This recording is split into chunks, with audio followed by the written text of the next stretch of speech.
Yeah. Okay. Right. Okay. So I hope that sound is okay. We'll put some more sound through next time. We have to unmute, I guess, to do that.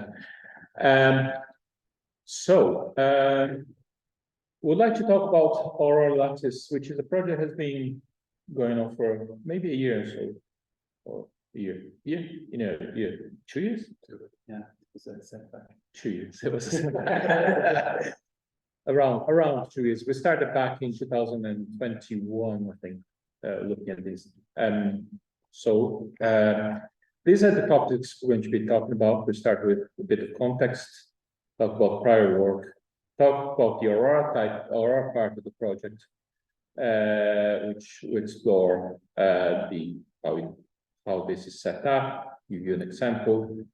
Then we're going to move into talk about lattice, which is the second part, the second component of this. So just to give you a context, we're trying to work within the context of object-oriented programming, both from the actual programming side of it, let's say the perspective of the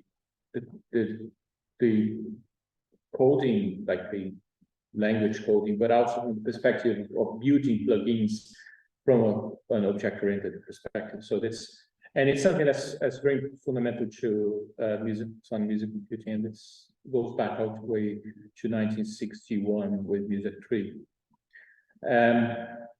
So a lot of the DAWs are all built based on these projects. The idea of plugins as objects are instantiated within a DAW is an object-oriented programming idea. And then we have also, since the coding side of things here is based on C++, the choice of it is to do with a good support for object-oriented programming. And also because it is, although there are other languages used in auto programming, it's pretty much a de facto standard. I hate to say that word, by the way, de facto standard. It's not something that I like saying, but it's in fact maybe true, really for good or bad. C++ is everywhere. Some prior work to this. Now, I've been working with that kind of thing since 97, 98. And in fact, if you look back at the first object-oriented programming libraries in C++ for audio DSP appeared in around 97, 98. The first one was STK, which was a synthesis toolkit, was basically synthesis-oriented and mostly designed to have all sorts of physical models and things. And then the sound object library, which I worked on and was more of a general programming language for audio DSP, not only for synthesis, but also for processing, sort of more general purpose in audio processing rather than specific toolkit for synthesis. And back in the day, there was nothing else. I mean, like this is because C++ was really a very recent language. Then, I mean, maybe 10 years, around that, maybe it came out around 1988 or between 88 and 90. And the first compilers for C++, commercial compilers, only started in the mid-90s. I mean, I remember the Glockenspiel C++ compiler, which was an Irish company actually developed, and that only came up maybe 94, 95. So on Unix systems. So that was really new, and Visual C++ also came around at the same time. But then since then, many others have emerged. Now, the interesting thing about the sound object library is that it was then used as the basis for our first attempt at this kind of rapid prototyping back 20 years ago, maybe. Yeah, we wrote a paper for Daphix, and we developed a system that was based on the sound object library, but it was for rapid prototyping, very similar to what we're showing here, but of course, 20 years behind. Things have moved on quite a bit since then. So since then, you have establishments of coding frameworks really very often established as well, and that's something that we take advantage of here. So what's Aurora? Well, Aurora is a C++ programming library. Aurora came to be, like I said, about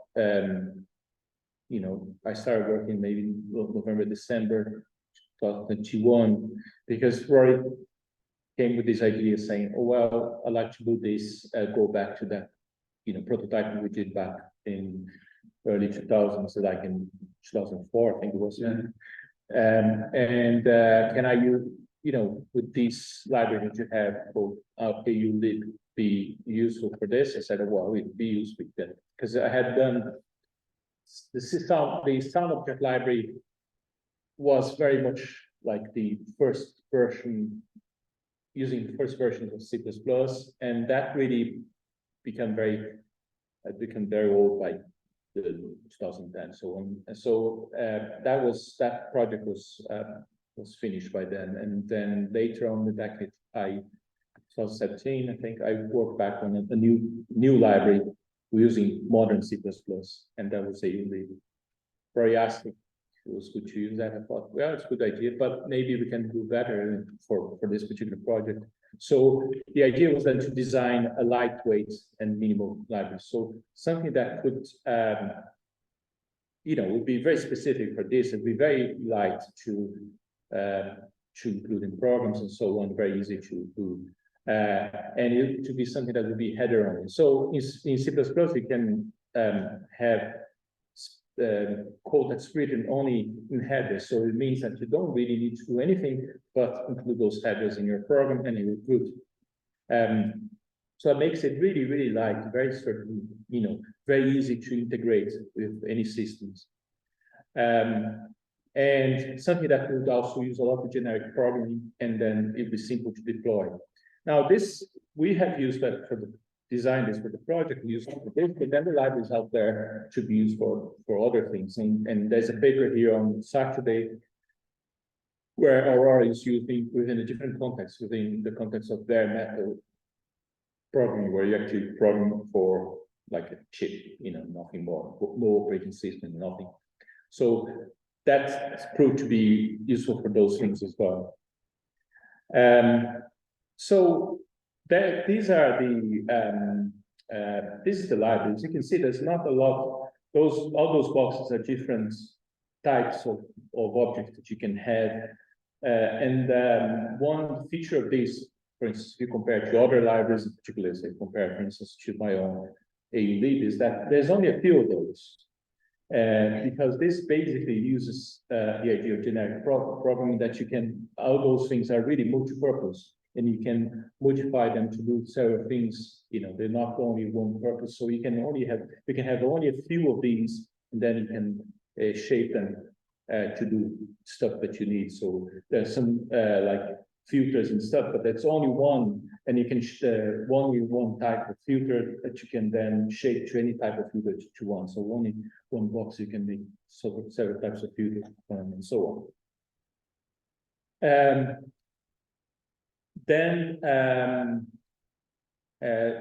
Here's a very simple example of how you do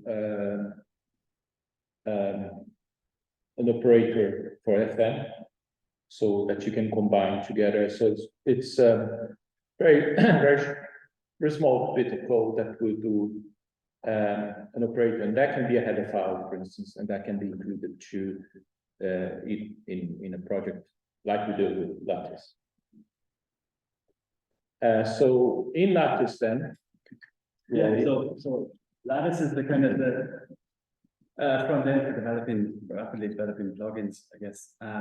So it has this kind of typical kind of patcher kind of process, kind of node-based graph, where we can connect these what we call modules, what might be called nodes of processors, another framework. So if you go to the next one there, Victor, so we can see each of those nodes as well have has a kind of a generic window where you can access parameters and stuff like that as well. So the idea with that is that it can run inside a DAW as a plugin itself, where you can actually develop plugins within the plugin host, or you can run it as a standalone executable as well. What's kind of interesting about this as well is that we've decoupled all of the UI stuff from the actual engine itself. So all the UI stuff is run through a web view that's provided by the actual plugin. So when you export a plugin, the plugin is basically just a web view. And then you build your graphical user interface then using like some HTML, CSS, JS framework. So you can use like Vue or Angular or React or anything like that, which means that you can kind of target then kind of developers, UI front-end developers that were, generally much better than developing UIs and front ends than audio developers to kind of create nice and responsive interfaces. Go on there, Victor. So yeah, and it's also another thing that Lattice provides is like kind of an accessible API for writing new modules and nodes. So what we were, when we were developing this, we were kind of checking ourselves and going, don't say we're building another Max MSP clone or pure data clone, because there's the danger that you just kind of say, oh, let's have a module for this, like a gain operator, subtraction, whatever. And next you go, oh, no, this is not what we want to do. What we're very clear about this project is that we want to provide developers with a very clear and accessible way of developing modules for the actual graph itself. And then sound designers come along, work with those modules, build a prototype plugin, and then they're put a UI on top of it, stuff like that. So we're kind of, this is for indie developers who don't have the resources of huge companies and millions of pounds, in funding and stuff, but still want to be able to put out plugins, every month or every 2 months, which just currently with the current frameworks that are out there, it's a real daunting task trying to keep up that kind of such a short development cycle. The other thing to say is that we have a bunch of modules that we built using Aurora. So the use of Aurora in this is to create those modules. And what Rory said, it was the essential difference between what we're doing here and something like PD or Max MSP is that these are much higher level. So, for instance, we don't have like just a single wavetable solution. We have a whole synthesizer box, and then people can then create plugins using that connection with reverb or something like that. But they are really a much higher level. Maybe we could potentially say that the level of a modern synthesizer or modules in a modern synthesizer, but even at a higher level than that you have complete sort of synths that can bring as modules. But of course, the designers can design their module in any way they like. So if they write in C++, using the API there. We run on the next one there, so as well as see. So the API that was written for the actual modules themselves. So that's where we use Aurora for that as well, because it's header only. It's really simple. There's no dependencies in the Lattice module API or in the Aurora API.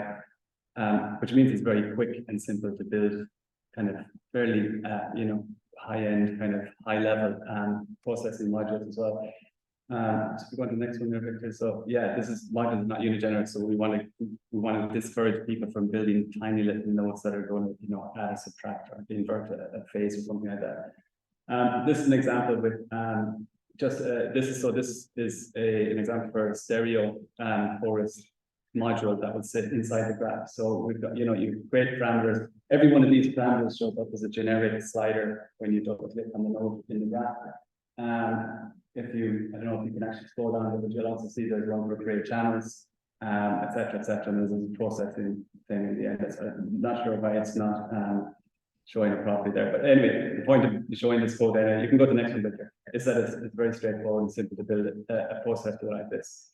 Now, the thing is, all of those parameters that you see, none of those parameters, if you export this, are exposed on the main plugin UI. Right now, if I just went to file export and I open it up in Reaper or Live, I have an empty plugin window, albeit with the stereo chorus running in the background, but no way to manipulate the parameters. If you go to the next slide, Victor, if you go back one, and yeah, so if you just play that around there, I'll just hop over it. Yeah, so the idea is that Maybe I don't look. no, it's fine. Yeah. See. Yeah, okay. So the idea is that once you're happy with your sound design patch or whatever, then you can start expose controls to the main UI. Okay. So the way we do that is we have a kind of a parameter editor sheet in here, which is basically just a JSON file.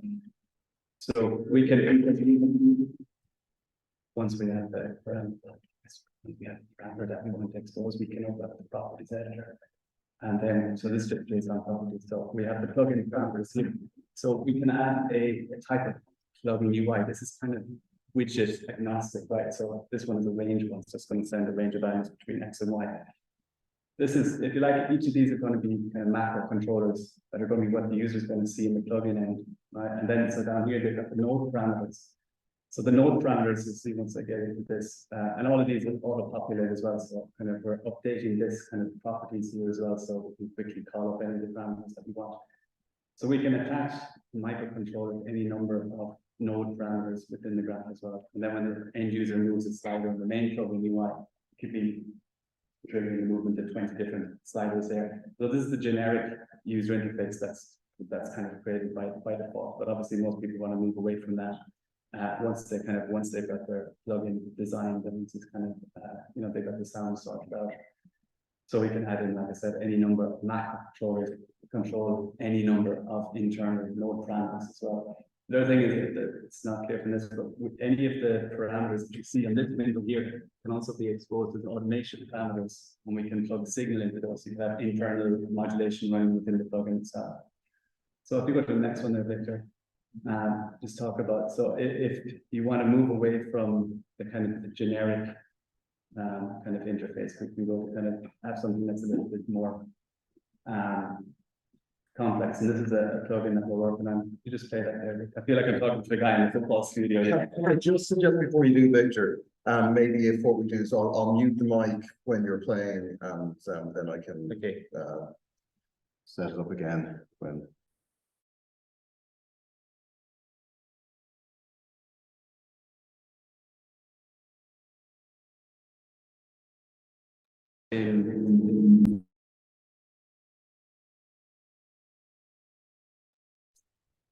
Yeah.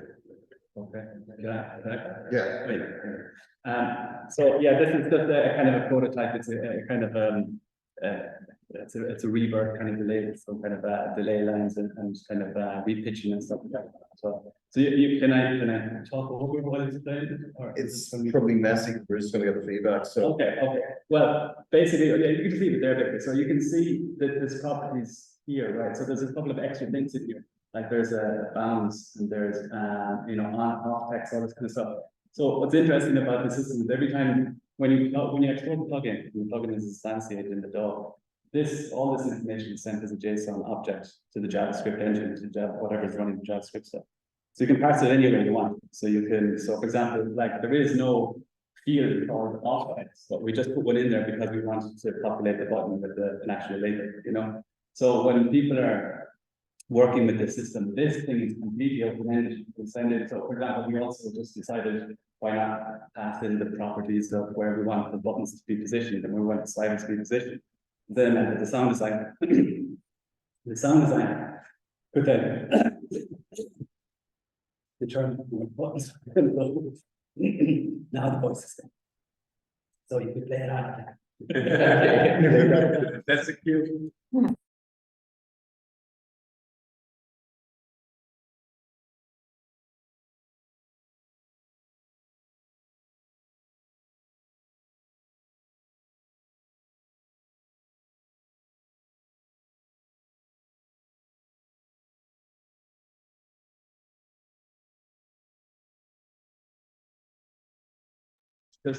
So all of these controls are mapped to multiple. For example, the mix control is mapped to 8 different node parameters in the graph. The end user, when they run this plugin, has no idea there is a graph, right? There's no idea that this was put together with some kind of graphic prototyping environment. Also, there's different things like we can add presets in the graph. You can right click and say the preset state, and it'll populate on the UI as well.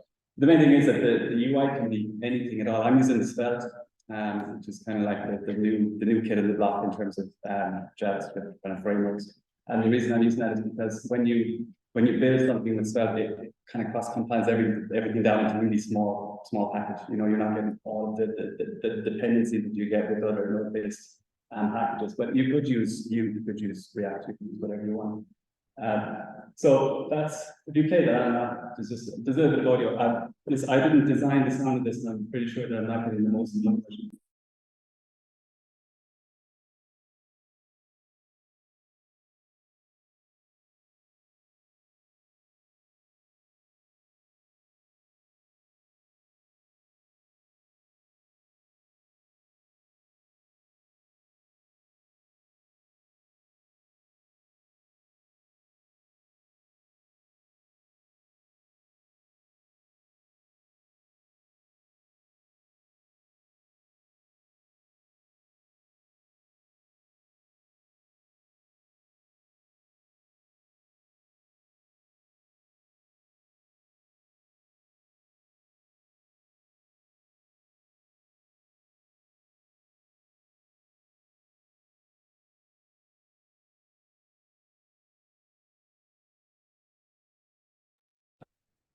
Yeah, so that's pretty much it.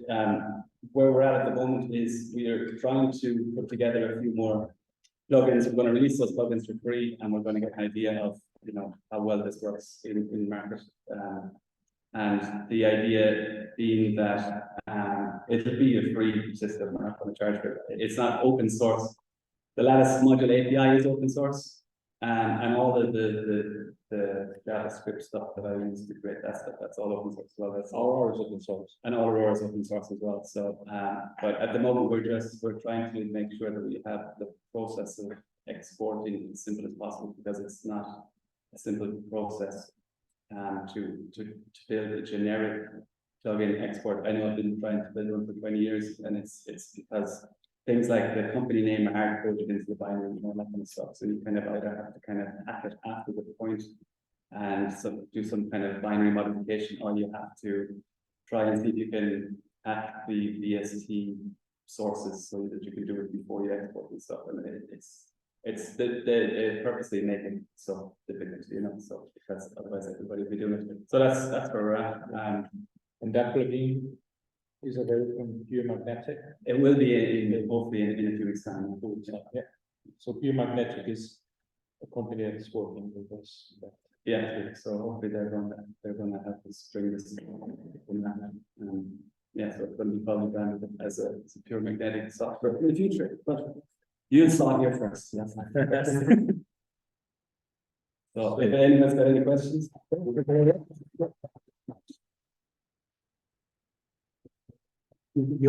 Just take over the yeah, I'll just take over the screen. Hold on 1 second. So I'm just going to, well, actually, if you just stop sharing, it should just default back to sharing it.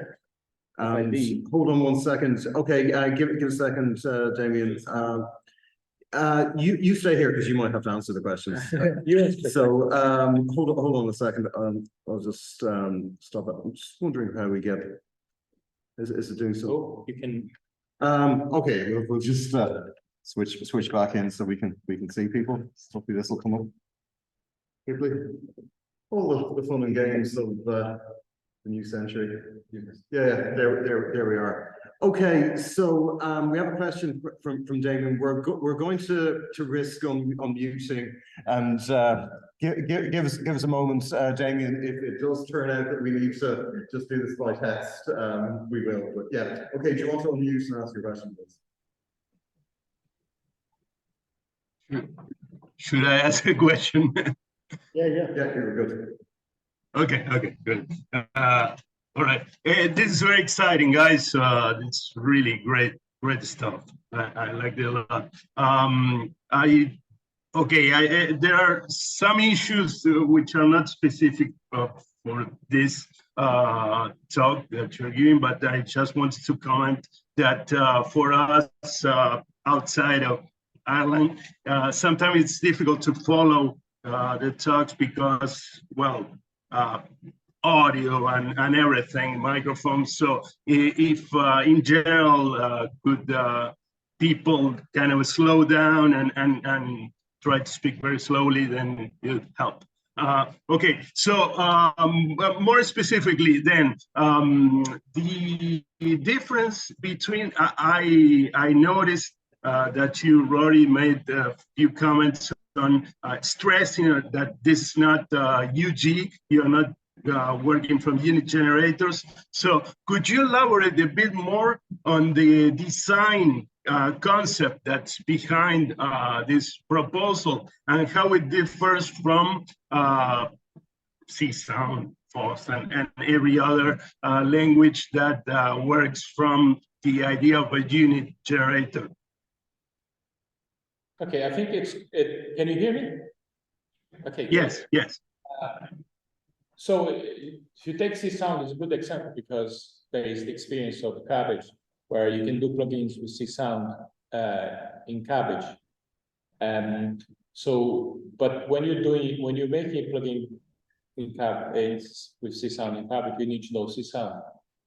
So you need to know quite a bit of programming, to do that. And you have to know what is, each element is and how to connect them together, how to make, although you can get pre-built codes, you can get user-defined codes that do everything for you. It stands a little bit, should be a little bit kind of a lower level. So we expect that if we provide enough modules and also a way for someone who knows how to say programming C++, to go in and add other modules that are needed, then someone who's more on the sound design end will be able to pick up these things and make connections and create plugins in a simpler way, as the rapid prototyping that we're talking about. Is that pretty much? Yeah, I think that what we see here is, from 20 years of our original project is something quite like this. And the whole idea was about trying to make it a little bit more accessible to develop audio software in C++, which in itself is not the most successful language. And so we see this as being a way of providing those tools for Victor and I have students, excellent DSP students, and they're great C++ programmers, but they know nothing of UI, and they know nothing of threads, and they know nothing of message thread and audio thread. It's just for them, it's DSP, it's the implementation language. And in a way, this gives these people a kind of a platform as well to develop really nice modules and then pass it over to the sound designers, who can then pass it over to UI guys, to actually create a really good product. They don't have to know every single element of, they don't need to know the full stack in terms of being able to put a plugin out there and on the market. And we see it as well from people like C++ developers that kind of start using Juice, and they're just kind of completely bogged down in all of the plugin management and all that kind of stuff, and parameter management and states and presets and all this kind of stuff. And it's too much, it just makes the entrance into this way too cumbersome and too difficult. So we're open to provide, platform for those. Yeah, so you have, from that perspective, you have this designed for people who are on the programming side, who really don't know much about UIs, but also, so that's one of the things that we already covered. The other thing is also, if someone is wanting to design plugins with, specific sound ideas that come with the modules, then they can plug in the modules and design that, without even touching, having a single line of code as well. So you have those two things covered, because it's like almost, if you think about C sound, like you can take C sound and put something else there, but we're talking about C sounds because we know about it. To say C sound is like a middle ground, we're kind of catering for people, at the lower level, so coding C++, and people at a higher level who can't even, wouldn't want to bother even writing, code using C sound. So you have those two ends that are not catered, and this is just looking for those two. Because, for instance, the department that we have working with those plugins hasn't written any C++. It's just basically plugged in the code. We provided the modules, and he designed the interface, and he plug in the modules, do the sound design, all that part of thing, because that's basically a very specialized thing. I mean, even when you're writing the code, you have all, you know, that this can do these things, but you wouldn't have necessarily the imagination of a sound designer to take make the most out of that. Thanks, that's great. Thanks, great discussion, great question. Can I just make a point on the sound? We will be in a less reverberant space tomorrow for all the sessions. So, yeah, today's space is nice, but maybe not the best in terms of audio. So we will be in another space. It's still all right, but those are significantly less reverb tomorrow. So that should be more straightforward. So thanks for bearing with us on that. Sorry, Adam. No, you're good. No, wait. Who got any questions for Jeff? No? I'd like to ask a colleague, could you just move to the front nearest microphone? Send a microphone, go, you go to the microphone. It's the moving mic, but in reverse. My question is about using the objects that you create on the project in a performance environment. Does it play nicely with OSC messages? Well, there shouldn't be any problems with it. That should be on the DOS side, because like we provide them the tools for someone to write plugin that would then work within Reaper or Pro Tools or something. And then within that environment that it should play nicely with it. But can you export them as kind of standalone objects? You can export them standalone. So you've got this, because it's OSC, you've got there's another option here as well. So at the moment, you interface with all the plugin stuff from the web front end. So you could interpret the OSC messages directly into the browser and send them directly to the plugin. So that would be fine as well. So at the moment, there's even a couple of hooks for sending MIDI data to the plugin from the front end.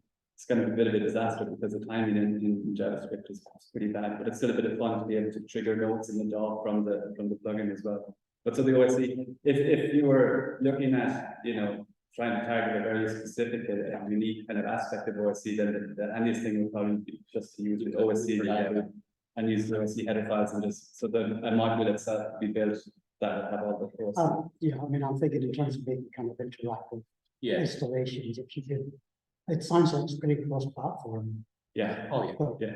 what's the kind of minimum spec you need to run? Is it just depending on how heavy the process it is? No, it should run anything. Really. So run on Raspberry Pi. It should run the Raspberry Pi because it's basically it's like a web page basically interface into an audio processor. So when we export it, you can export it as a standalone as well. So it doesn't have to work within it all. And then the standalone has options for using what interface you want, what audio interface you want, things like that. So the moment, are you supporting Linux? no, Not yet. no. So it should run like that. The issue with it is the GTK, the web stuff on Linux is a little bit, it's kind of all over. Yeah, the system is running under Windows and Mac OS at the moment. Yeah. But you know, there is a chance that we can think of how that would be. The actual system itself will run on Linux, no doubt. Yeah, it's just the web front end stuff. But if you just want to have, say, like an action environment, like with the nodes and access to all of that kind of stuff, that will compile out of the box. 100% certain. Yeah. So we should be able to have, I mean, the same way that it runs on Mac OS, it would run on a Raspberry. Where you need a graphical environment to patch. You know, you need but apart from that, it will. Now, the terms of processing will depend, you know, how many, if you use too many modules, then it might, you know, it's up to you how many, you know, modules you connect together. And it's like a penny system. There will be an computation overhead, but it's, well, we feel that Aurora is quite efficient in the sense that you can do a lot of computation, you know. Yeah, documents. So the modules are there that are there currently. They don't provide much CPU load, even though we have like things running spectral analysis and stuff like that as well. Maybe one more. Did you? Yeah, one question maybe, once again, just to, I have another voice. I think it goes straight into the microphone. So now my question is because you said like the GUI stuff is JavaScript based, but the audio engine now is very much targeted towards making these plugins or something. But would it be possible to also wrap it to have everything as a web application in the end? Because I was talking to artists that are interested in making like interactive music web things, and I was thinking this could like so that There's a plugin base. that you saw there, Yeah. that could have just been opened in a web browser Chrome. and then the audio engine probably could also be wrapped in It could still be running in live or repo, or it could All right. run as a standalone as well. Because what happens when the web view opens, so like if you saw on the properties sheet there as well, there's a mount form. And that's basically where your index.html is. That could be anywhere. That could be on a local remote server, actually anywhere in the world. And that will open up. And then there's hooks been made from the C++ to the JavaScript side. So I can call JavaScript functions from the C++ side, and the JavaScript functions are they're binded to C++ functions on the plugin side as well. So that's the communication is going on. There's no network communication. There's no network traffic. It's all kind of tightly connected. So there's no problems with like latency and stuff like that as well, between moving sliders and stuff. But yeah, for sure, it could just be open. But you can also have a very basic interface that doesn't require the web, because that's what Rory said. You can have some widgets that won't look particularly good, but they're functional. They're functional. Okay. Yeah, thanks. But the nice thing about the web views is that you can design in any way you like it. Right. You make it as nice looking as you like, or as ugly looking as you like. Yeah. We probably need to move on to the next, but thank you very much. Thank you.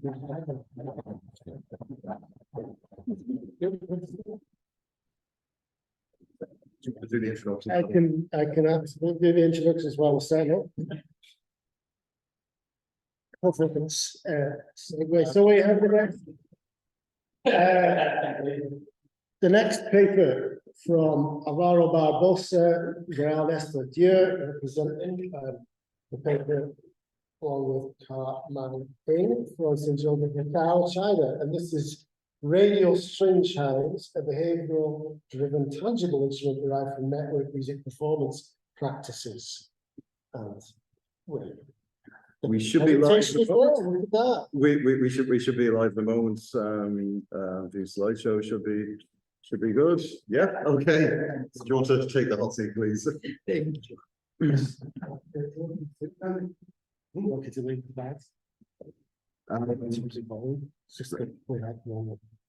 Yeah, we should be okay. You see, the issue earlier was those pictures. Okay, thank you very much. So I'm really glad to be here. My two colleagues, of course, could not join us today, but I will present for them. So I'm Gerald. And this project's been over 10 years now. I mean, the original idea, so I'll present that. Today I'll talk about a little bit about where we come from, very quickly, the origin of the project, and then the new version that we're discussing in this paper, and what's gonna come next, hopefully. Sorry, could you just show the title slide again, just for posterity? Thank you. Excellent. Thanks very much. Removing. Take the picture again. Okay. Yeah. Right. Okay. Good. Okay, good. So let's get back to it. Oops. Right, let me move this also. Can I? Oh, it's on the middle. Mine just needs, I'm not so familiar with it. Okay, so this is the three of us working on this project. We are all based in Macau, China, the University of St. Joseph. So a tiny university on a tiny territory. So just to give a quick view of Macau, so it's Southeast China on the Pearl River Delta. So the delta is going on one side Hong Kong and the other side Macau. Not comparing the two because it's 10 times the size. Hong Kong is much bigger. So it's in the Guangdong province, 60 kilometers from Hong Kong. The surface area was 19 kilometers originally when the Portuguese arrived, and now it's about almost 34 kilometers, square kilometers. So a lot of land reclamation. So the population now is almost 700,000. And we have some very interesting world record that I wish we didn't have, but we are one of the top dense population in the world. We are the top one so far, as far as I know, and we are also the top, one of the top density of cars in the world. That's not fun. So the population is obviously 90% Chinese, 4% Filipino. Most of the time they are helpers in the house or security guards. 2% of Portuguese for obvious traditional historical past, 1% of Macanese, and then the rest, like me, from all over the world. It's been about 400 years of Portuguese governance. So it started in 1557, and then it went back to China in 1999 with a special administration where there's a local government that obviously is nominated by Beijing, but there's different laws, so there's no death penalty. So it's based on the Portuguese law in Macau, like in Hong Kong, it's still based on the British law mainly. So it's one of the top GDP in the world before COVID. Now we're catching up, but still not yet. It's mainly due to casino, obviously. So the casino is the big industry, and there's a lot of UNESCO World Heritage site in Macau due to the mainly Portuguese and traditional China. So to give you a quick view of the Chinese traditional set that you can see in Macau, temples or temporary theaters and the bamboo theaters and so on, but also a lot of Portuguese heritage in different aspects of the cities, mainly of course in architecture. And then it's a city in transition, so between past and future, obviously. So we have a modern place, but also very traditional place, and we have big buildings are growing every day. Yesterday, I was telling someone that someday I'll just raise my head and there's a new building I've never seen before. They don't build overnight, but so that's okay. And that's obviously the casinos, some of them. That's also an heritage from the Portuguese governance before, because it went back to 1850. So the only place in China where there's a casino, so it's 95% of the tourists come for casino, they come from China actually. Okay, so enough of Macau. Let's get to the project itself. The Radial Spring Shine version 1 was created by my colleague Alvaro Barbosa when he was in Stanford CCRMA in 2011. So you have a photo of it here, the original one. So it was interesting. He used actually an IKEA turning board for tables as the base, some piezo under the base, and then holes in the wood board to put guitar strings. So he had 12 guitar strings around, a real vinyl disc on the top that's turning, and then this coffee straw actually that he was using to move when he was moving the vinyl disc, basically can act as a pinch on the string and create a sense of shine. So where does the background of this instrument come from? So it's mainly two aspects. One is the network music. So Alvaro did this research in early 2000 about network music, and of course in network music, one of the key elements, the key problem is the high latency over long distance network. So there's proposed solution for that, and so he wanted to integrate this notion into the instrument itself. And then behavioral driven interaction. So how to especially at that time, most of the interaction for new music was through a screen or through a keyboard on computer. So the idea was to create a human-computer interface that can be really tangible, like we are used to play traditional music instrument. So that was the two fundamental of this project originally.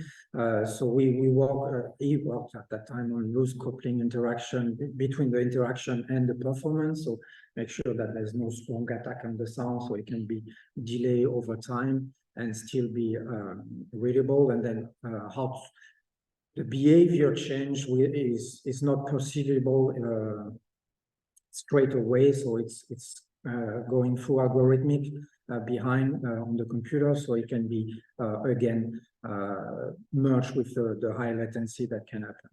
And then finally, a tangible interface that obviously will be connected with a digital signal processing unit in the background. So just to give you a quick idea of the original, so we did a video at that time.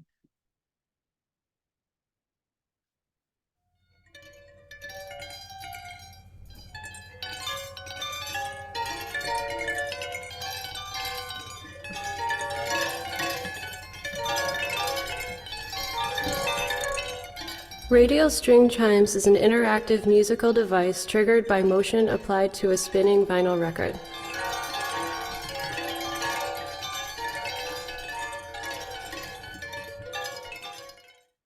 Users can spin the record, making hanging coffee straws to bounce and pluck 12 radial guitar strings applied to a round wood board.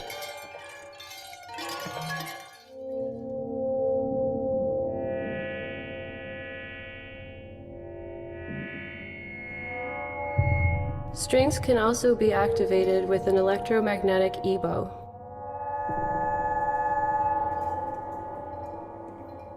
Sound is captured by piezo sensors and contact microphone that go into an iPad for real-time sound processing with an app such as CS Grain.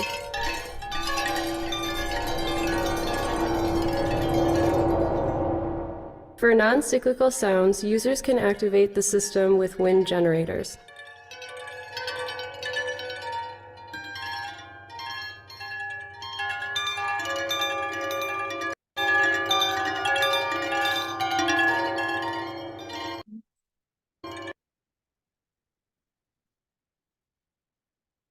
Slideshow. So that gives you an idea how the original instrument worked. So after a few years, we were discussing about this project, and then we start last year, but we finalized it this year. We start a version 2, so that gives you an idea here of how one of the versions is looking. And then we use a design thinking methodology. That's we are very much into this methodology because we are teaching in design as well, which for those who may be not familiar, so there's basically 5 steps that can look back to any other steps at any moment if necessary. So the first one we emphasize, so it means we really put ourselves in the shoes of the user. We try to define what's the problem, ideate some solution, and then prototype and test and look back if necessary, and so on. So what we did is the first step on the emphasize. So we look at how we play the instrument, we discuss with him, and then identify some key problem or some limitation. So acoustic limitation, it's just a flat board of wood. There's no actually a sound board that can resonate the sound itself like a traditional instrument. So we were also interested to be able to capture the natural sound of the string and the wood. Difficult to reproduce the instrument, and then communication about the instrument, so how to promote the usage of the instrument. And then there's also, we look a little bit also how the audience react usually to this instrument. And what we find out is that usually they are very interested to see this unknown instrument, and they want to understand how it works and how they can play it and so on. So that were also one of the elements that trigger our interest. So we define our objective for this project. That was to give the instrument an acoustic body with some board and some holes, to redesign some parts for production flexibility. So some most of the part that we can find out of the shelf, that's what we're going to prioritize to easy to facilitate the making of the instrument. And then we use digital fabrication processes for the customized parts, so mainly 3D printing and CNC or laser cutting. Finally, we wanted to make this instrument open source license with documentation and all documentation available and the source code. And then lastly, we want to create workshop where people can make their own instrument and then create a community around this and see how we can go push it further in the future. So I'll get back to those points. So of course we went and then start developing different versions and different tests. We end up with a bunch of pieces broken and so on. That's how it works usually. So, and then we finally end up with the version 2. This is the original version, so it's a little bit larger than the original version of version 1. Sorry. It's about almost 40 cm large. Here we have 18 strings, so it's basically 3 sets of guitar strings. And then you see everything that is in black, basically, except the top disc is 3D printed. We have piezo inside the soundboard with a jack on the side to connect directly to those digital processing units. So here we're using a loop system and some effect units and then connect it then to the computer or to the actually here to the ID4, the Audient ID4 for directly the speakers. So that's original version 2 that we work on. So we replace the vinyl on the top with an acrylic board that we cut on laser cutting on the laser cutter machine, and we actually play with some. That's something that we find online, a project that has been developed to kind of try to recreate actually sound from an audio file and engrave it onto a vinyl. So if you put it on your vinyl player, of course, the sound's going to be crappy, but you get kind of notion of, so you get mainly the middle part of the sound. You won't get the high or low, very low frequency, of course, but that was just for purely aesthetic purpose. There's no part of it that we are really using on the machine. So what we did is we redeveloped the instrument originally on Autodesk Fusion 360 to recreate all the parts and then be able to export whatever we need for whatever type of machine. However, especially being based in China, we have problem with the US and China economic war. So some of the license now they are blocked for education, so we cannot access. So we are redeveloping this in Blender as geometry nodes, so that you can see all the components here that allow us also a little bit like the interface that you showed just before. We're using a node-based system to allow us to parameterize, and then we have on the side all the parameters we can modify to create our own version of the instrument. Now, that's the purpose, is that someone take this file and then you want to make it smaller, bigger, whatever, you want to change the thickness of it, then can experiment with this easily and then generate the file then to make the instrument. So these are basically 2 versions of just to show a little bit of customization. We had the large one, and then we realized that taking it abroad, and in Macau we are so small that we always are abroad, obviously, it's quite difficult to take the large instrument. So we went back using the customizer to create a smaller version and validate the concept that it can still work. So this one is about 28 cm large. It fits in the end leg edge. So that's perfect. Of course, we disassemble the top, but everything is, you can disassemble the base also. You have foot, so you can open, you can change the strings and so on. So the large one is 18 strings. This one is 12 strings. And we've been using this one recently in Vietnam for a concert. I'll show you a video. Yeah, so that's the instrument with the jack. There's 2 piezos, so we get a kind of stereo view of the instrument. And then just to show you, so it's easy to pack and to carry anywhere. So that was one of the objectives lately. So Artec Fusion was is art and technology exhibition in Ho Chi Minh in Vietnam, and we've been invited for different projects. We presented there, and then one of them, Alvaro, played with the instrument on stage. Just for you, video.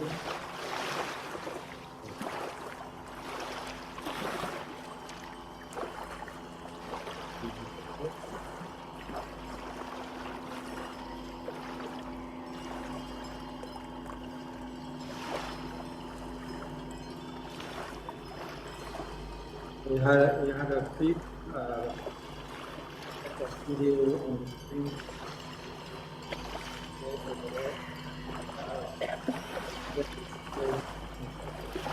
the computer, and then we implement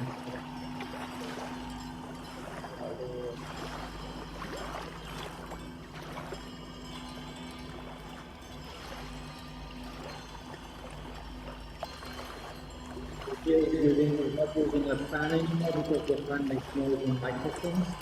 So we can use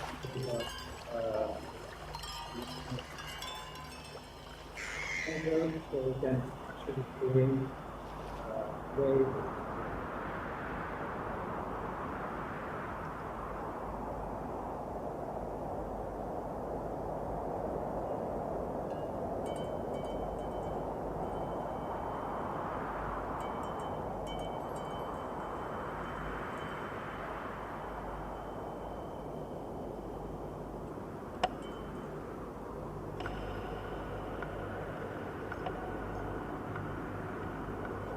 You see also that is playing with different parts, so like you can record directly, and then we can making sound the case of the practice sound.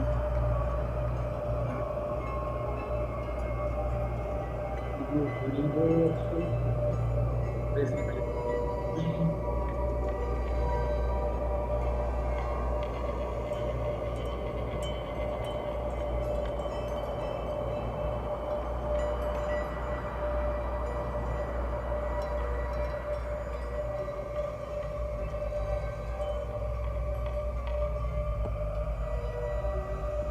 It's really a different interface than just a keyboard.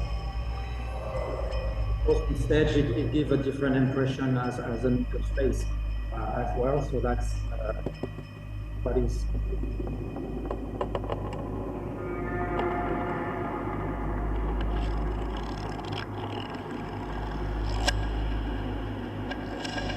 The middle part is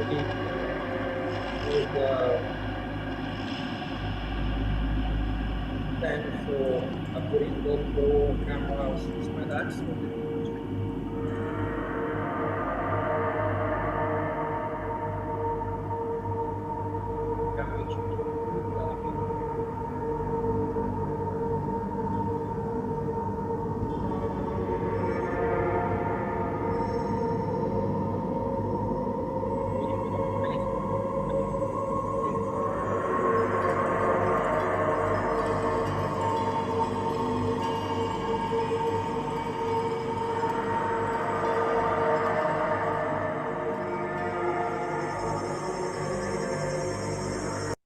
I'll stop here, not to be too long.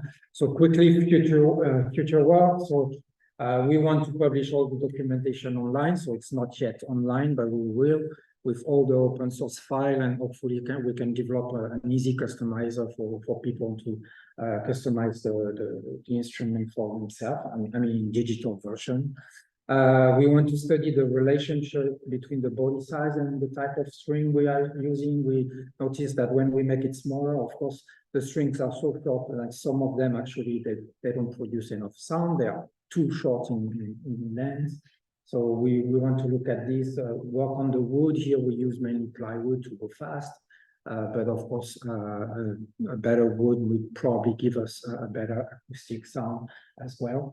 and then develop workshop to encourage musicians or not to create their own version and experiment with the instrument. So want to have a workshop where people can quickly customize the version, create it, assemble it, and then create a kind of temporary orchestra with this instrument and see what we can get out of it and continue the experimentation like this.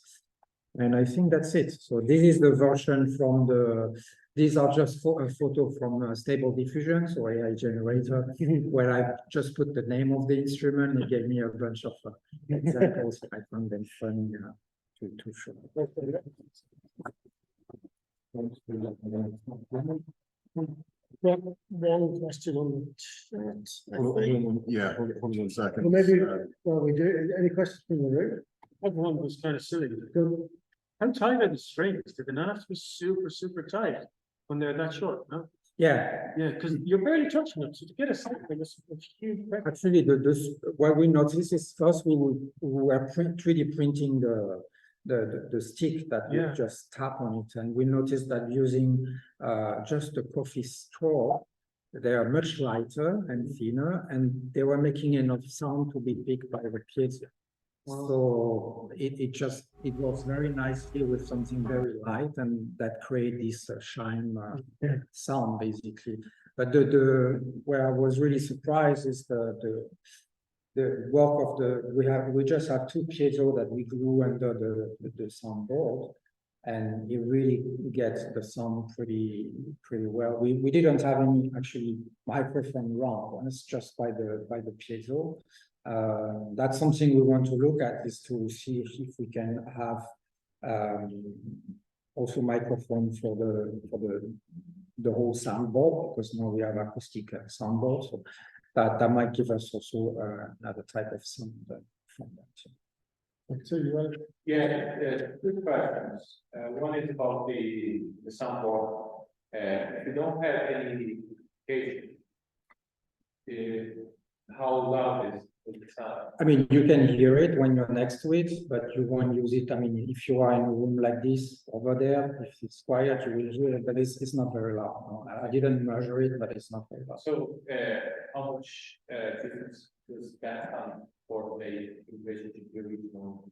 Well, actually, that make a big difference. The original instrument, without the piezo, you really like this. You can hear it, but that's about it.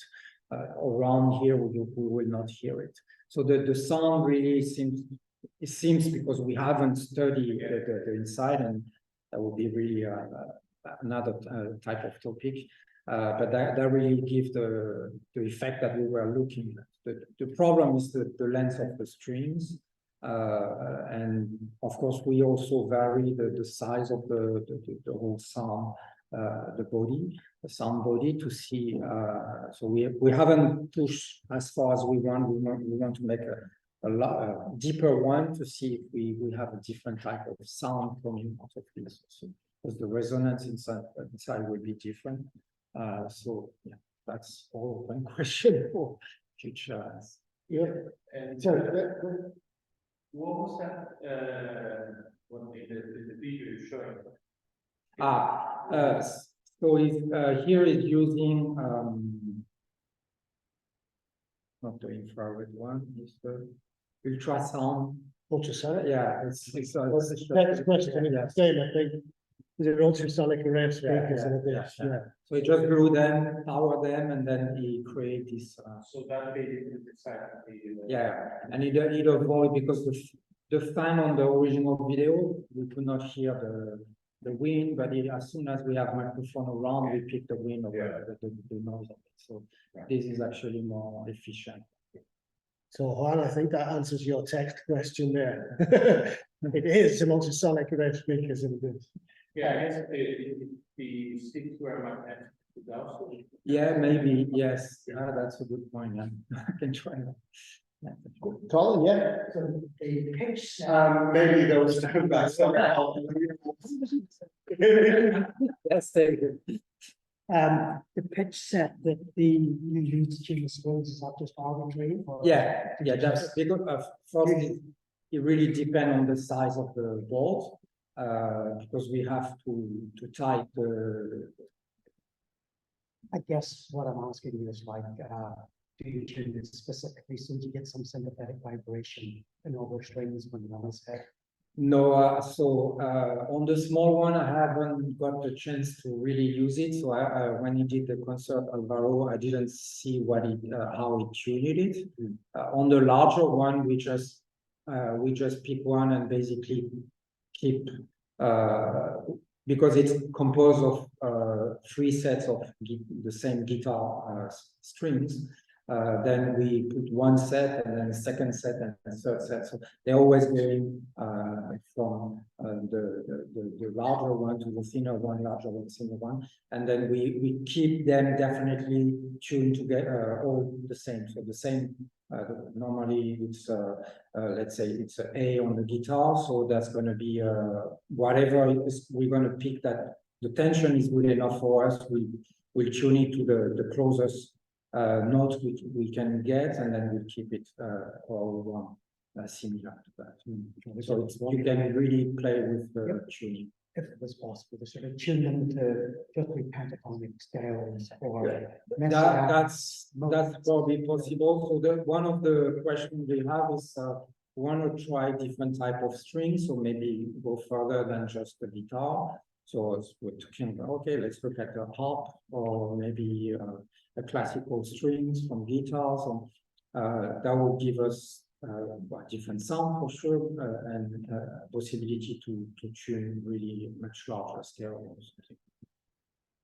Any more? Thank you very much. Thank you.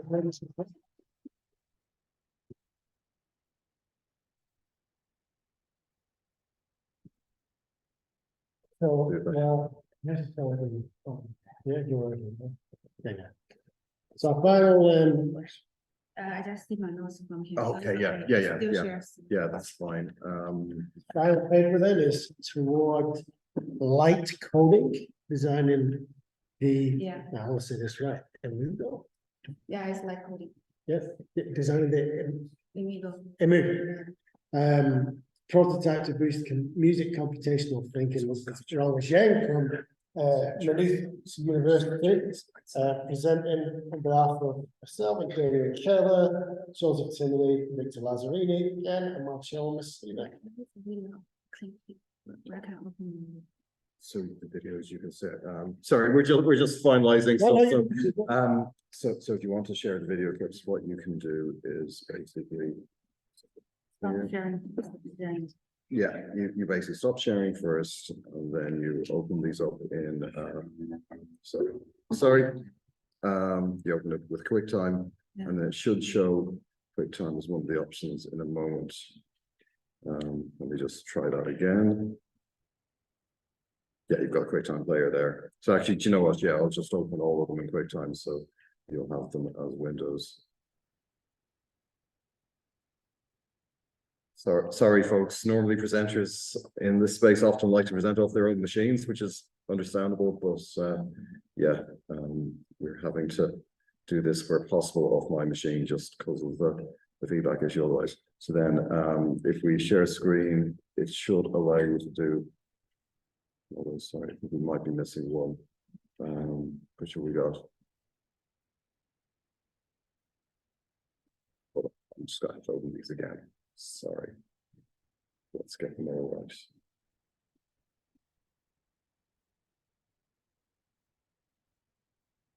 Okay, so they're all there, and then we need to share them. They should be available to you. Yeah, so you've got those. Okay, I'm just gonna see if there's any other windows I can close off to make it a bit easier. I think that's probably everything, and we don't need to have that either, so I'll get rid of that too. Okay, so it should just be those in the PowerPoint. Yeah, okay, excellent. I'll share the PowerPoint now. Include sound. And and we can do there we go. So yeah, just escape if you need to get out of that. Okay, all yours. Right, close this one. Oh, yeah, close that one, thank you, yeah, that's. We're going for your power play salad. To manage staff, that's not the laptop. So, hello everyone. My name is Rongge and I come from China, but I'm working in UK now. Today I will be presenting the paper named Towards Light Coding, Designing the Emugel Prototype to Boost Musical Computational Thinking.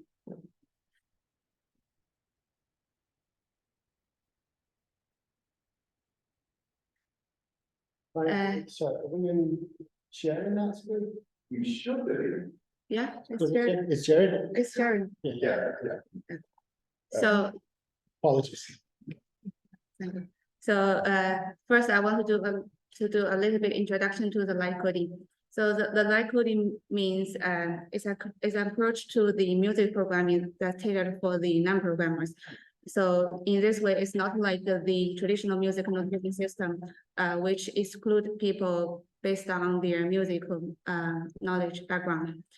And it is aimed to establish a minimum common vocabulary for the participants, and by reducing the complexity of the tools. Light coding can be also extended to the multiple modal information, which is except for the sound, it can be also involve some visual or tactile elements in the music creation. Furthermore, if you're using code as an interface, it can improve the accessibility for the users. So it's easier for the users to collaborate in their music project. And last, it had the light coding connections to the Ubimus music, which is focusing on the democratizing access to the live coding practice. So it will have more access to the people. Based on this, we develop and design the Erlang music generation library, which called emugel. It's a prototype that's designed for the Keller musicking that features a simplified notation with pitch, durations, dynamics, and timbre, while emphasizing on the handle of the patterns of events. So the sonic results can be used by mixing different tracks. So we have 6 functions defined for the tracks. This function and the different tracks is for different strategy for the music making. We have tracks for tempo control, for pitch sequences, for chord aggregates, and the user-defined sample patterns, rubato patterns, and also the random musical sequences. So with these functions, we have the support for the synchronous usage, which it can be used by mixing the tracks as synchronous temporal blocks of onset and durations, or they can also be used as sonic resources for the manipulation through some third-party software, such as DAW, to mix all independent tracks asynchronously. So here is the whole architecture of this system. It's very simple. It only has 3 kind of modules. So the first one is sketch, and then the sound generation module, and the main module. As you can see, the main module is only for the control to play and stop the music. So the sketching module is the most important module, which has all the definitions of the functions and the data structures of the whole system. And the sound generation module is like a translator. It translates the user script into some sonic bytecode and then plays the sonic result through the sonic pi software. So the whole workflow is we have a template for the users, so they can write their own functions in these music files. But they need to follow the grammar, which we define in the sketch module. And then when you play the script, it will pass the user script into the sound generation module, and it will responsible for the translation of all the script into the sonic bytecode. And then we have a tool called sonic bytecode, which can play the sonic result for the user directly without using the sonic GUI interface. So now come to the light coding syntax. So the syntax is it's all about all the data structures of in the sketch module.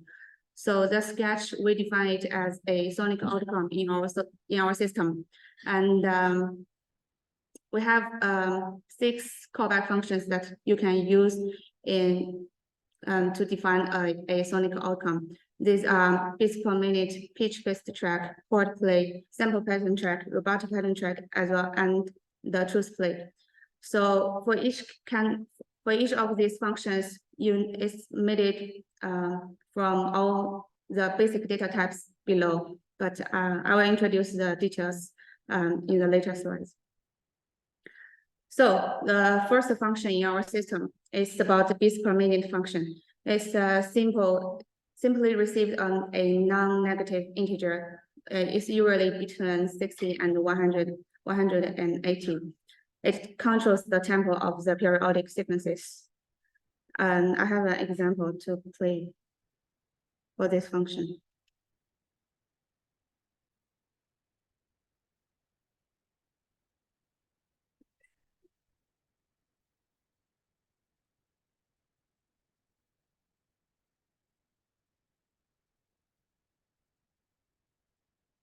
This one?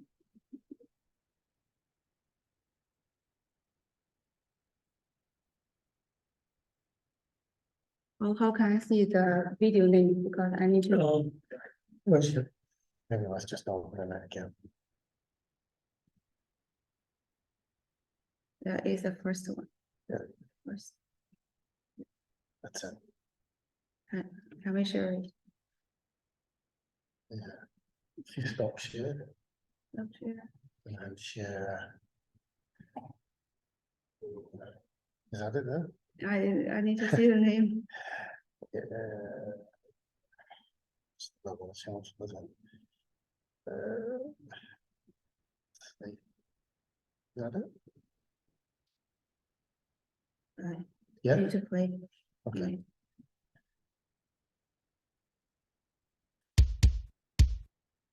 Not. Yeah, they don't have that. How about we just share the whole screen then? Yeah, okay. I think it might be easier to actually close them and then open them one by one. So. We just, No, yeah, just. should we close these? Yeah. Yeah.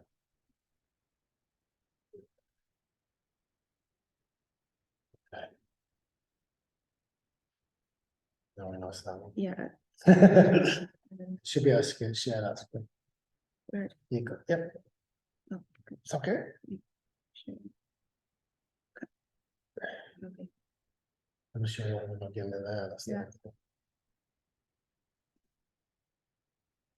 There we go. Just have to slide out.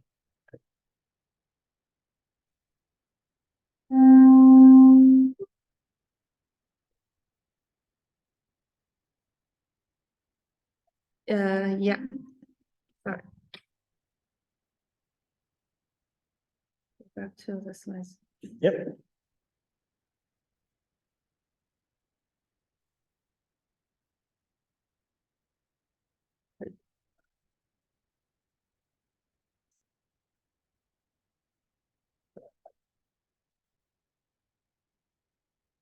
Here. Yeah. Here.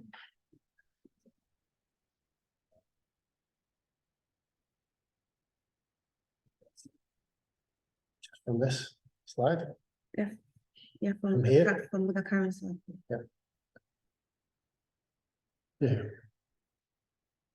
Yeah. So what you heard is it's also the same there's a function here because it's the same bits per minute is all 660. So if we combine these two functions, we can hear the result you just heard. So this function is the pitch-based track function. So it generates the pitch sequences defined as MIDI values or the pitch classes. So you can see we heard like C4, C4, and G4, G4 just now, and they all have like the same durations.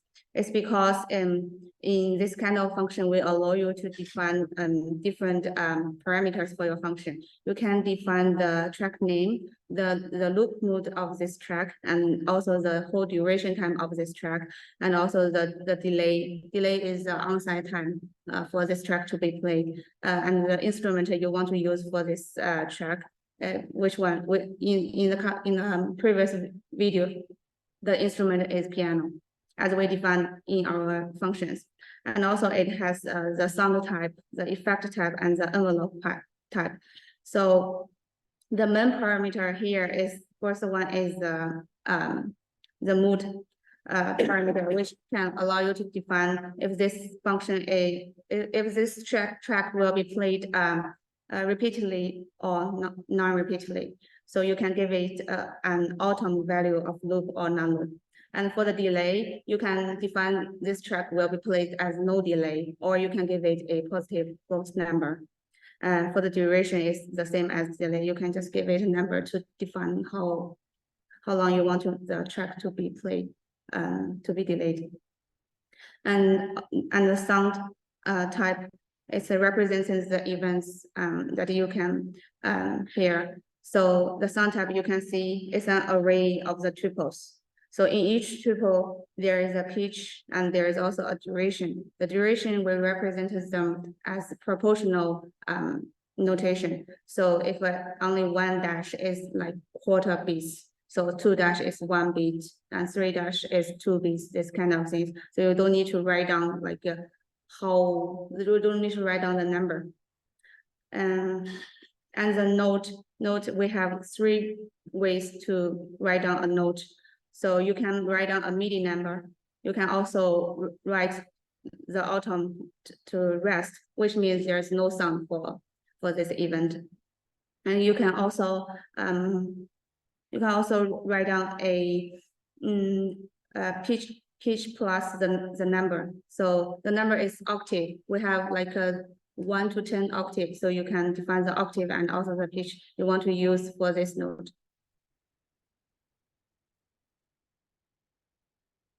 So our next function is a chord play. So sometimes if you need to write down the pitches one by one, it will be very troublesome for you. So we're thinking maybe we can have another function that supports long list of pitch-based averages without the demand to explicitly writing all the values. So in this kind of function, we allow you define all the similar parameters as the last one, but in this one, you can also define the notes data type for the chord, and also there's some chord type parameters and also the beat list. So the chord type parameter is a collection of 3 or 4 pitches. We have the chord type like major, minor, major 7, minor 7. Yeah, they have some of them has 3 pitches, some of them has 4 pitches, and then you can give it a list of the durations. So according to the number of the pitches, the pitches in the chord. And we have another sample for this. Yeah, no worries. I think we'll have to do it this way, unfortunately. So if we second, yeah, here share screen. Oh, can I just share the whole screen? yeah. This one. No. It's this one, I think. Yeah. This one. So we can just play. Yeah.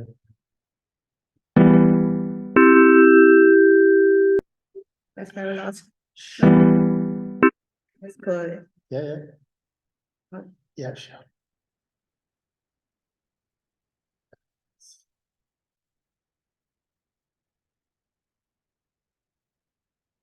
This slide? Yeah.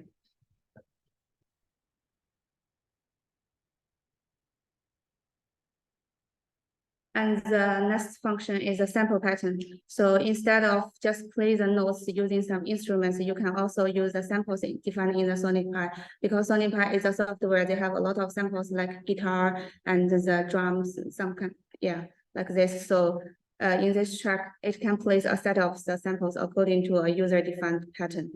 So this function, the unique parameter of this track will be the sample and also the pattern. So about the pattern is we define it as a axle notation. So X will means like there is a drum, you hit the drum, and the O will means you don't hit the drum. So it's basically a notification of events and non-events. So if you can hear the example.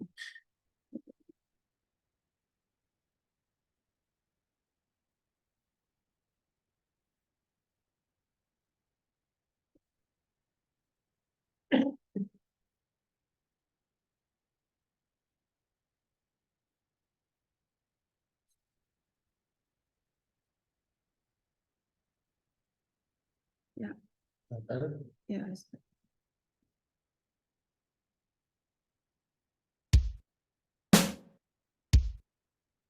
Because you define it as X and O and O. Yeah, it's a very simple question. Simple pattern.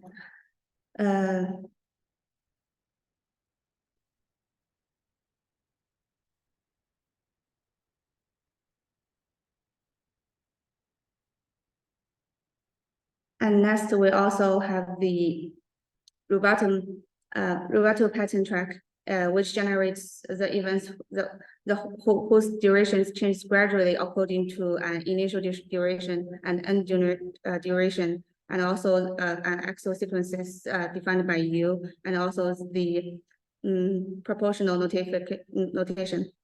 So it's also a list of the tuples, which has a similar parameters like the previous one, but the unique parameters will be the first and the last duration. So you can give it a first and the last duration. Like the example in this one, the first duration will be a shorter one and the last duration will be a longer one. So in this situation, it will be a rallentando. But if you like reverse it, it will be an accelerando. So if we can hear the samples.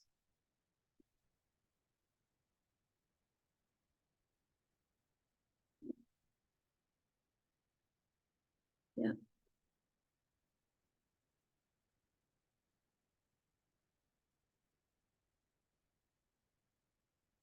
Yeah, you can see the duration between two notes are longer and longer because you define the first duration is shorter.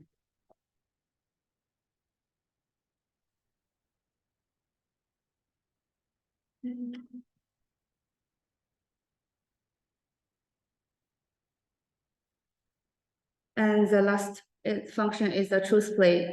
With this one, we'll use the feature of the computer music because it can yield random sequences based on the list of pitches and durations. It's very simple. You just give this function a list of notes you want to use and a list of durations. It's no matter this duration list, the length of this list doesn't need to be the same of the notes list. So what the program will do, it will have a lot of iterations. The iterations number is defined by you. So for this one, it's 10. So in each iteration, it will randomly pick a note and also its duration, and then it will produce the sonic result.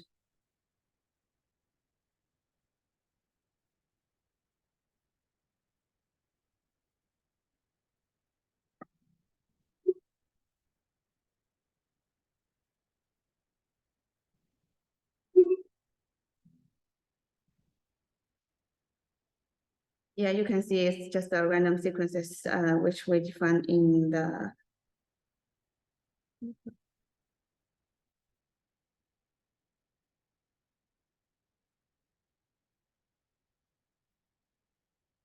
yeah, that's all of our 6 functions.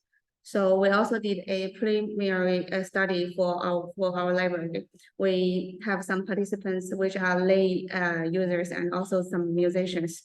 We did the preparation to we have an API which has a specific usage of each function for them to read before they doing the task. And we also have a slice which you can click some button to hear all the effects in the system and all the instruments in the system, so they can know what they are expecting from their functions. And the whole session is 45 minutes for them. We want them to write 3 functions, learn and write 3 functions within this 45 minutes. So in the end, we have a lot of findings. So we found that the learning process of the new tracks for the users can be gradually shortened. So as you can see from the previous slides, the first function, you need to check the definition of all the parameters. But when you come to the second, the third, it will be only 2 or 3 different like new parameters. So it will allow you to learn it quicker and quicker. And also we found that the sample pattern tracks we just show you now with percussion, it is a very good introductory activity for the new users because the axle notation is very acceptable for the users. Some musicians, because they are musicians, so they are more comfortable in using the pitch-based compositional method. With the tempo and all the envelope defined definitions, but the lay users, they are not familiar with this, so they may have a slower time when completing this task. We also have found some drawbacks of the systems, which related to the syntax of the Erlang languages, because we define all the functions inside the tuples and arrays. So there's a problem that after each tuple, the end of the tuple, you need to have a comma to start the next tuple. So because the users are not familiar with this kind of syntax, they can make some error, and the program won't play successfully. So that's the first problem. And also the whole library is now just a command line based interface. It doesn't have a proper front end like what the other system has. So when you're running these commands in the command line, if there is something wrong, it's kind of hard for the users to know what is wrong in the function I wrote. And also the ADSR, the envelope of the nodes, this usage is rarely used by the users because they are not familiar with this. And so in summary, we developed and designed this system called emugel. It can support for the programming, audio synthesis, and processing technologies by the untrained subjects. We believe that a prompt-based interface plus a preset template sketch file can provide the user a concise and ready to start material, so they can learn and use our system within 15 minutes or 20 minutes.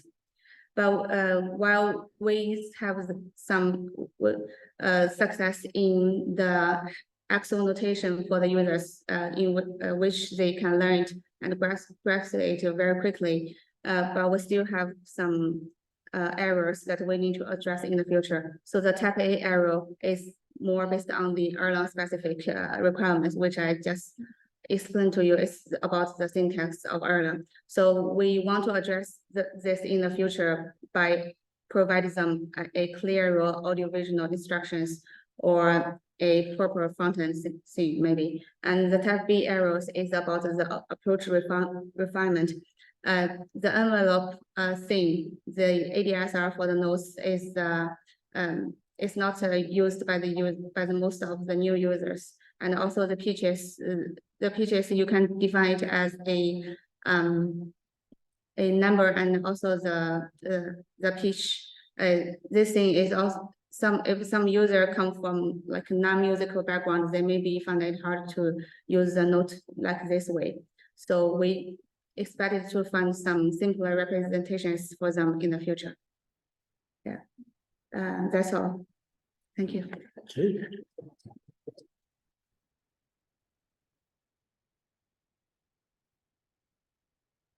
Questions? Are there any questions? And I was wondering, would it be possible to directly integrate your code inside Sunify that could be used as part of the Sunify? I know they're using more lite. Is it something you are considering to have a UI like Yeah. could use this function in Sunify? Yeah, in Sonify, no, I think because Sonify is like a full computing system. So, but we can have our own application that you can run locally, or maybe you can we can have a web browser. We can, yeah, and then when user input some parameters, we just send to the backend and produce the result. I think that would be the best solution. Yeah. Two questions in one. So first, the term light coding, did you come up with that? No, No. it's, It's already returned, yeah? yeah, it's a, yeah. I really love it. It's pretty cool. It kind of really gives you that idea of like just go into it. The other thing is a bit about the musical material that you're using, because it's more general question of do we because like this kind of very tonal material and piano sounds and stuff, and it looks like a lot of effort to have a melody with 5 tones, right? To write 20 lines of code, whereas if you have a piano, you just do this and it plays immediately. Yeah. And I always wonder, is this type of musical material is the right material to bring people to computer music? Because right, it can be so differently sonic experiences than just playing like the beginning of a kid's song. So why do you choose that type of material instead of, yeah? I think if you just want to play notes in the piano, but you also first need to learn which button is which note. Right. Yeah, but here, if you see the example, yeah, you can just write them in the numbers. So if you are familiar with MIDI number or you have the basic musical knowledge, you can just write down them. You don't need to know the specific instruments. So if I can do the piano, but I still need to learn the strings in guitar. So I still need to learn like which. Right. Yeah, no, but I mean more general in terms of like, let's say we talk about computer music, maybe we could recreate the beginning of Charming Stria or some piece from Stockhouse or something like that, because it's much more tied to electronic music than the sound of the piano, right? But this is what I mean in terms of, because we all know how a piano sounds, and that sounds like a piano center, and it immediately disconnects somehow. That's just my impression, right? If I could just build on that, I mean, one of the first thing we do in the world, Yeah, and that's kind of the brand, but then we discovered that creating additional loop. Yeah, we can have something else within that loop and how to transform each time. Maybe that's the kind of thing that can make the 15 lines go quite exciting for a person, but they can generate 5 minutes music with just lines and lines and lines. yeah, and also it has some chords. So if you just use the chords definition, yeah, you don't need to think of the right notes list for the chords by yourself. We may just, Okay. yeah, if we may just check if there are any questions from, do you mind? Yeah. Oh, have anything from?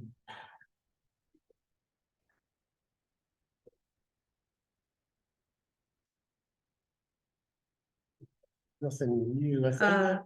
Damián said, I want to come. Yeah. Any other questions? We are slightly over on time anyway.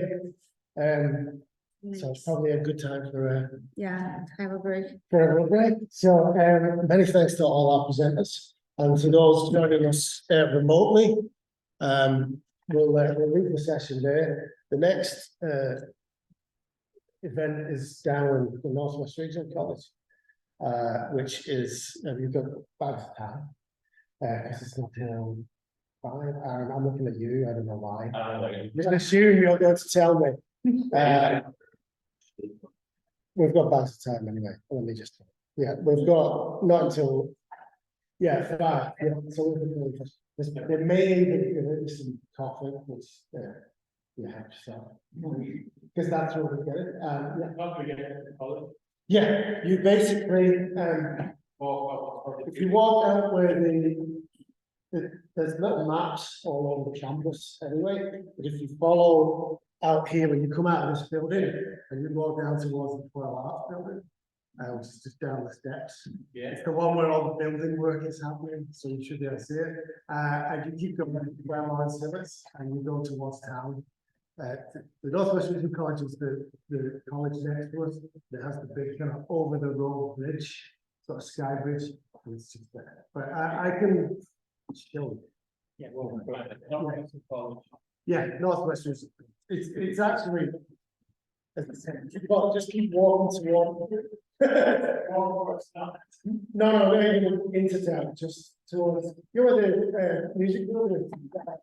It's just, if you go there, then you pass that, and keep walking, as if you're going to town. It's the next building. Okay.